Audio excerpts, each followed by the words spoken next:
Hi guys, welcome to Binge Watch Britney. So in today's episode, we are going to be covering Hawkeye season 1. So I watched Hawkeye after seeing the movie The Marvels, and I also watched Hawkeye after watching Secret Invasion. And I wasn't really sure what to expect since I didn't like The Falcon and the Winter Soldiers.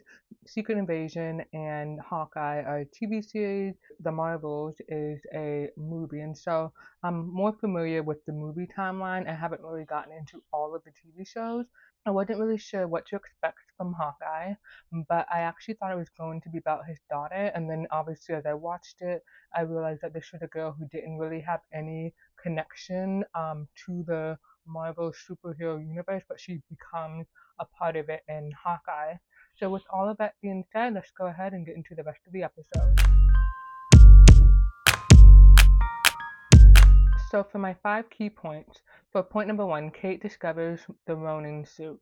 So we're told earlier on that Kate had a love for arrows and archery, and it's really because she saw Hawkeye fighting when they had the alien invasion in New York, and she has a super successful rich mother, and her dad, I'm not sure what he does, but we see him like messing around with stuff in the basement, and then her mother earned the bulk of the family's money. And so we see that this alien invasion is happening. They're building basically like a townhouse or something like that. Like, you know how they have the brownstones in New York, and her apartment basically covers multiple stories. So it's not like just a one level apartment. It's like a really nice brownstone or something like that in New York. And so with the invasion, obviously all of these buildings are ruined in New York, and her building is ruined or whatever. And I think they're able to like repair it or whatever. And anyway, as the attack is taking place, we see her like looking out the window, and she sees Hawkeye tackling the bad guys with his arrows, and then she wants to be like him. And so that is what really gets her into archery. We do see a grown up Kate, and she has mastered the art of arrows, of archery, and we see that she is taking a bet from her classmates or whatever to basically hit something on a clock tower, and she ends up ruining the clock tower. And then we see that her mother is responsible for repairing or paying for all of the damages and having the clock tower repaired, and it's super expensive. Obviously her mom is really rich at this point, so she's able to do that,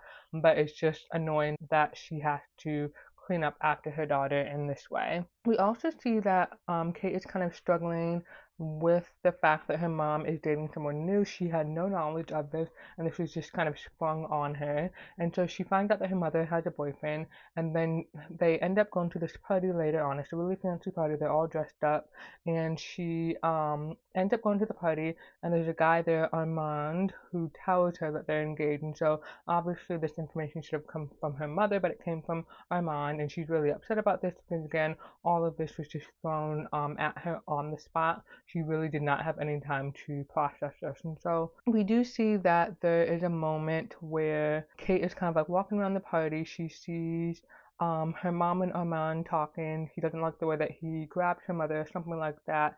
And then we see that she ends up following Armand and I think Jack to a black market auction party. And one of the things that they're auctioning off is Ronin's suit and a Rolex watch. And so she is observing all of it. She sees Armand and Jack interacting. I think they're like uncle and nephew or something like that. They're related somehow. And obviously from the conversation that they have, we get the sense that something sketchy is kind of happening. And so anyway, we have these robbers crashing the black auction, and they are looking for the Ronin stuff. And for whatever reason, Kate is trying to protect her identity, and so she ends up putting the Ronin suit on to hide her identity, and she starts fighting with the tracksuits. And so the tracksuits are after Ronin, and so when she's fighting in that suit, they're like, oh, it's Ronin, and they want to capture him and all that stuff. And so she's just creating more problems for herself by putting on the tracksuit. And so we see that there's like this fight scene. She ends up being able to escape, but they're still after her. She's trying to cross the street or something like that. And then she sees this dog stuck in traffic. She runs to save it.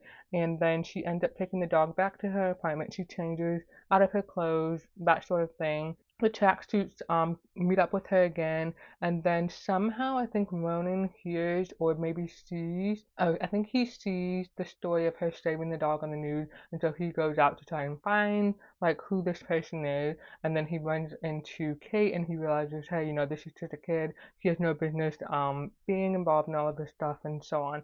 And just before I think she met up with Hawkeye Clint, she was leaving her house or something like that, and she was for whatever reason going to Armand's house, and she found him dead, and he was killed with a sword. And so she was able to escape, and then that's when she ran into the tracksuit a second time, and then Clint saved her. My second point is Maya is hunting Ronan for killing her father. So we have Clint realizing that the tracksuits are still after him, and he gives himself up basically to clear Kate's name, but then she ends up dragging herself into it, and we know that from Clint giving himself up to the tracksuit, he obviously wants to speak to the boss, who turns out to be Maya. And Maya is deaf, she's also Echo, and she has her own show.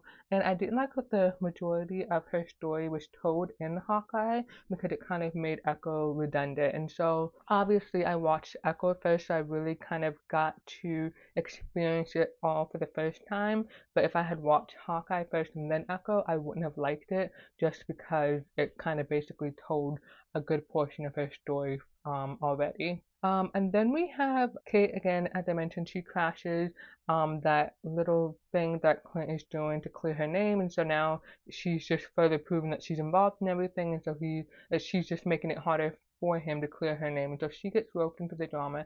Maya comes and confronts them before they escape, and she realizes that Clint has a hearing loss, whatever, he doesn't sign, but then as they're fighting, when they're trying to escape, his hearing aid falls out and she stomps on it, and I really hated that she did that because obviously as a hearing impaired person, I know how important my hearing aids are to me, and so just the disrespect of her doing that is so annoying because she's obviously used to not wearing hearing aids, and so she doesn't need that to kind of like get through her day to day, and so she just made things a lot difficult for Clint when she broke his hearing aid. And I think it's really important to show why this is so impactful in Clint's life because we do later on see this moment where he is trying to talk to his son on the phone. He can't hear his son very clearly, and so he's not really getting everything that his son is saying accurately. And so we have Kate coming in, and she's kind of like writing down what the gist of what the son is saying. And obviously, she can't write down word for word what he's saying, so she has to really just give him like the highlights and like the important stuff that he needs to respond to. But it was really good that she was there because obviously he would have otherwise struggled through that conversation with his son, and then he would have had to explain like what kind of put him in that situation. Obviously things were starting to get very dangerous, even though it was kind of lighthearted, they were in a dangerous situation because if I didn't mention it already, Kate's apartment that she had that she inherited from her father or whatever was burned down, so they really wanted revenge on Ronan, and these people, Clint and Kate, were connected to Ronan. And if you don't already know, Clint was Ronan. I think just after we had the snap where everyone disappeared for 5 years, he took on this alter ego and was this bad personality, and so that's why he is so invested in recovering the Ronin suit and Rolex watch. And then the other thing that happened is we see this really hilarious shootout on the highway, and for me that scene was really funny because we have Kate who's really good at shooting arrows,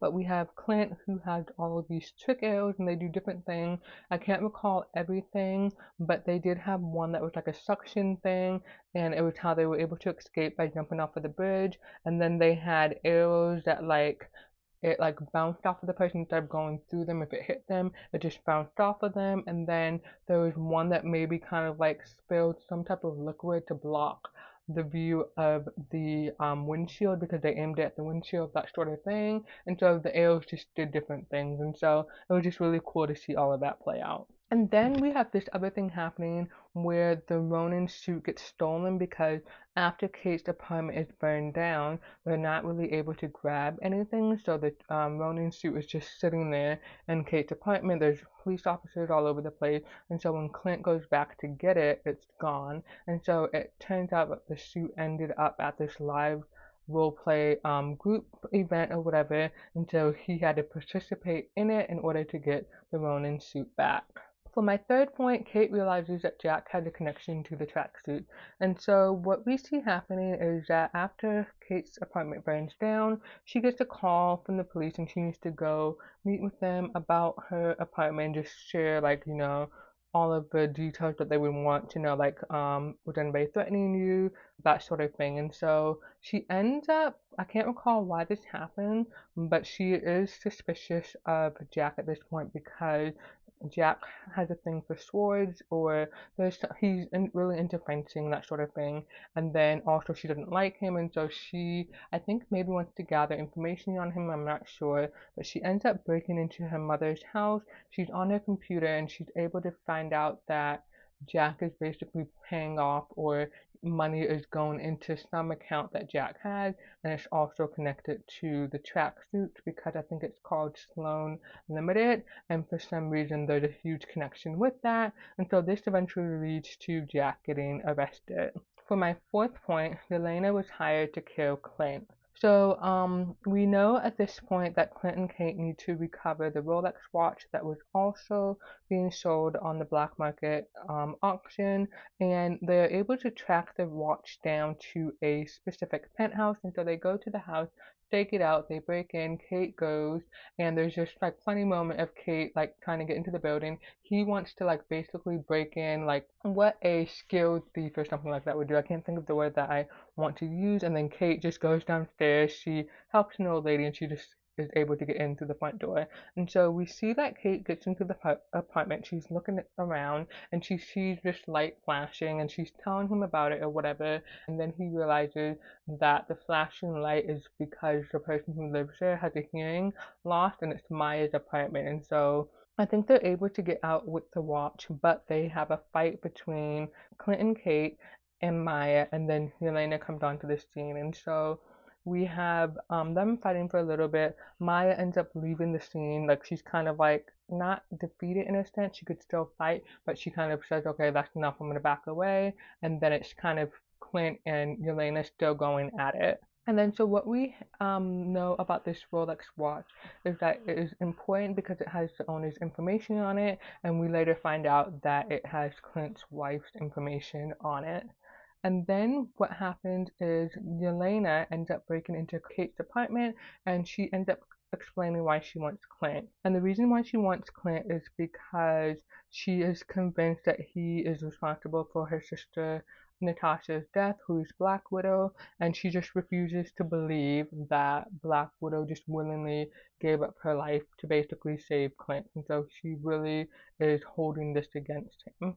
And there's this hilarious scene of Kate and Yelena talking back and forth while they're at her apartment, and Yelena just really doesn't understand why Kate is defending Clint because she literally just met him. She doesn't really know that much about him, but she's obviously relying on her experiences of him from when she was younger and how he was saving everybody, how he's a superhero, that sort of thing. And then basically, even though he's trying to get rid of her all of this time, she is obviously taking a liking to him because she is effectively her mentor. Then we see this moment where Clint wants to meet up with Maya. Her tracksuit guys are driving some van. He shoots an arrow in there, and there's a message like, hey, meet me at this time at this location. And so he meets up with Maya, and he's able to disarm all of her guys, and then it's just him and her one-on-one. And then he has the upper hand, and he tells her, hey, Kingpin had your father killed. She refuses to believe him. And then they're basically having a conversation where he's basically trying to tell her, hey, we're both weapons, we're both dangerous when we're used by the wrong people. So he's trying to tell her, like, you're being used basically by Kingpin. And then I think she figures out that he's Ronin, and then obviously he had his guilt with what he had done as Ronin. Anyway, this leads us to Yelena. After having that conversation with Kate and really not knowing who hired her and all of that, she ends up following Eleanor for some reason. I'm not sure why, but this leads her to seeing Eleanor meeting with Kingpin, and then this just reveals a whole other layer, which leads me to point 5. So Kingpin won't let Eleanor and Maya go. When we learn that Eleanor is involved with Kingpin, we find out kind of why this happened. So the dad had a debt to Kingpin, and when he died, Eleanor had to take on the debt, and so she was working with Kingpin. And I think because Kate was getting involved in all of this stuff with Clint, she really wanted to protect her daughter. She wanted out, and so she's going to Kingpin to tell him, hey, this is the last payment, whatever, I'm out. And he really has a hard time with letting Eleanor go. He doesn't want to let her go.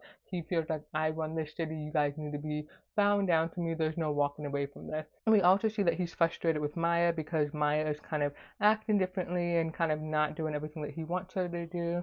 And so he is really wants to put Eleanor and Maya in their place and remind them that he's in charge. Then we see that Eleanor framed Jack and had Armand killed, and this is really just to cover herself and cover Kingpin.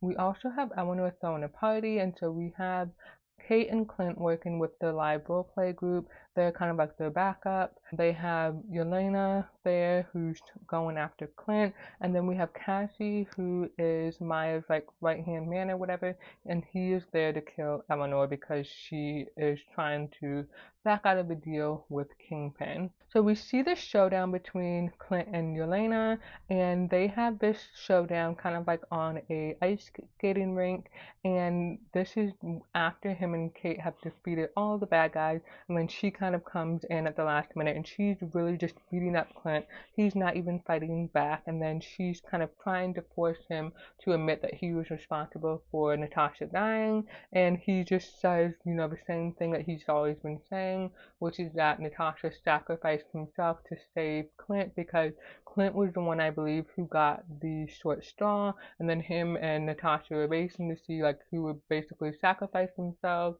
And then Natasha, I guess she felt like he had more to lose or whatever, and so she was the one who sacrificed herself, and he was desperately trying to hold on to her, but she did something to where she was able to force him to basically let her go. And so we have this moment where Yelena is realizing that Clint really loves Natasha and that it's not really all of his fault and that her sister really loved her. And so she's able to kind of back off of these intense feelings and hatred and this need for revenge that she had against Clint, and they're just kind of able to kind of get on the same page finally. And then we have Maya killing Cassie because he wouldn't join her when he wouldn't leave with her. And so once she realizes that, Kingpin was responsible for my dad dying, I think she shows up at this party that Eleanor is having, and she comes across Kazi, and she's like, hey, I'm running away. And he doesn't want to run away, and what he reveals is that he's angry that she took his spot. Basically, he was next in line, but because she was her father's daughter, and Kingpin obviously loves her, she was the one who is groomed to be taking over after Kingpin. And then we have Kate getting in a showdown with Kingpin, and this is because her mother, I don't know what happened, but her mother was maybe in a car or something like that, and then Kingpin comes out. They end up inside of this toy store, like the car crashed into it or something like that. Kate comes on the scene and she's going after Kingpin. She's hitting him, but he's hitting her back, and then he kind of gets the upper hand, and then she's able to basically overpower him. I can't recall exactly what she does, but she barely holds him off, and so he's able to protect her mother, but her mother ends up getting arrested on that same day, and her mother's like, you're gonna have me arrested on like New Year's Eve or whatever it was, and obviously her mother did a lot of bad things, so she should be arrested, but Kate is obviously big on doing the right thing and getting justice and all of that. And so then we see this moment between Maya and Kingpin. Kingpin is running from that fight that he had with Kate to get away from the cops and all of that stuff, and he runs into Maya, who's in this truck. She gets out, and then we don't see it, but we hear a gun go off, and so obviously the implication is that she has shot him, and then she's obviously, as we know from Echo, is making her escape to get away from the backlash of having been the person to kill Kingpin. And so we have Clint making it home for Christmas. So we, throughout this whole season, he had to leave his kids. He had promised them that he would be back by Christmas, and things just kept getting in the way. And so he's finally able to get back home for Christmas. And he brings Kate with him, Kate and the dog with him. And so she's just interacting with his family and everything. And that's a really great sight to see because obviously she's his protege, and so she's gonna be around his family and stuff like that. And so it was just a really nice ending. Alrighty, so to go ahead and wrap up this episode, I actually really enjoyed Hawkeye. I don't know if I mentioned this at the beginning of this episode, but I really like that Hawkeye really stuck to the formula that they have in the Marvel movies. Like, they're very funny, it's lighthearted, but they also move the plot and the story along. And so I just really I'm glad that in Hawkeye they stayed true to that because I didn't really like Echo so much. It just really, in my opinion, didn't fit with the what I know from the Marvel movies, and so I'm just glad that Hawkeye was right on brand. And I'm obviously really excited to see what happens in season 2. And I know that from watching the Marvels, Kate and Miss Marvel end up meeting up. So I know they're probably going to form Avengers 2.0. And so we'll see how that turns out. But yeah, I'm really glad that I gave Hawkeye a chance. And with all of that being said, I'm going to go ahead and wrap up this episode. Thank you guys for listening, and I'll see you in the next one.